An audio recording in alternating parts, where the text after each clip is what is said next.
Gabriella here with Learn Potential, where the mission is to empower educators, empower parents to provide an exceptional educational experience to our diverse learners. In one of our previous videos, we spoke about 2 things that parents should do every day to ensure that their child is staying on track while schools are closed. The number 1 thing was to read every day. We all know that reading is incredibly important. So this video shares the 7 strategies for highly effective readers. Our focus in this video is reading comprehension. If you have a reader that reads pretty well but still struggles with comprehension, then this video will be helpful to help them identify what strategies they can use as they're reading and practice them. So we can get straight into the first one. Number 1 is activating prior knowledge.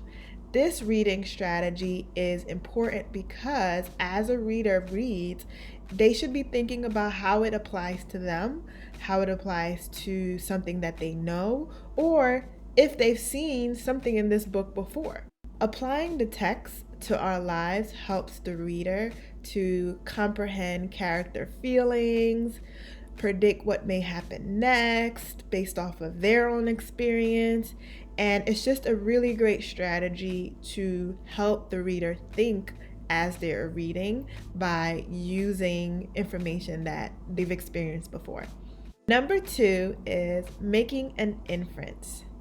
An inference is what I like to call an educated guess, and it really applies to when the author of the book doesn't explicitly say something in the text. However, the student can use their own knowledge or their own reasoning to make an educated guess about what may happen next, or what the characters may be feeling, or what the character is like.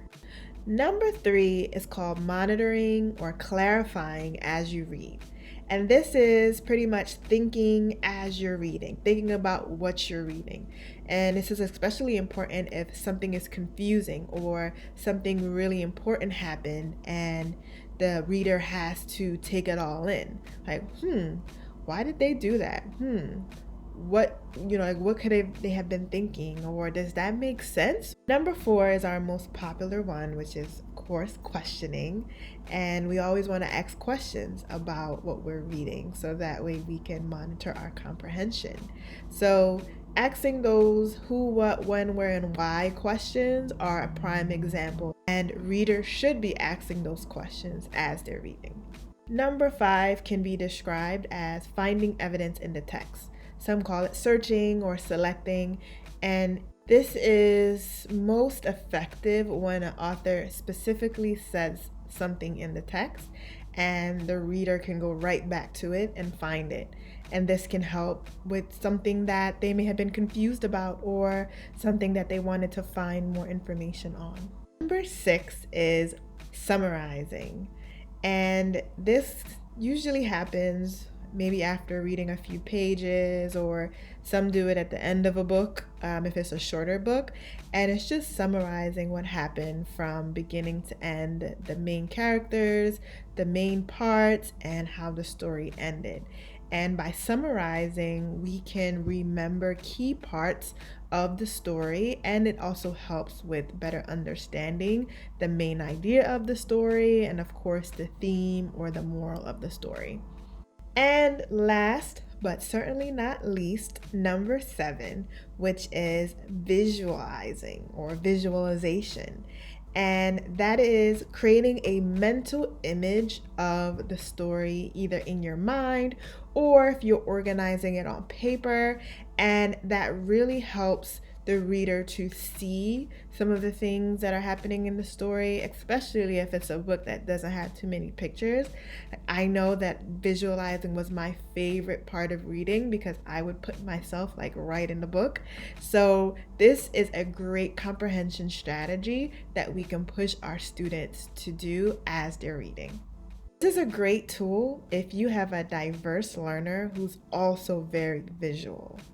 Those were the 7 strategies for highly effective readers.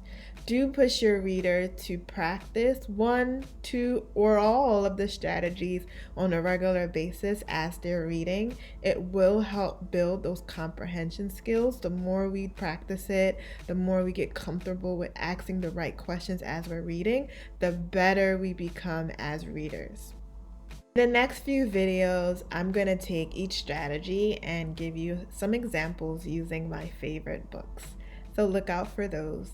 Thanks again for watching and take care.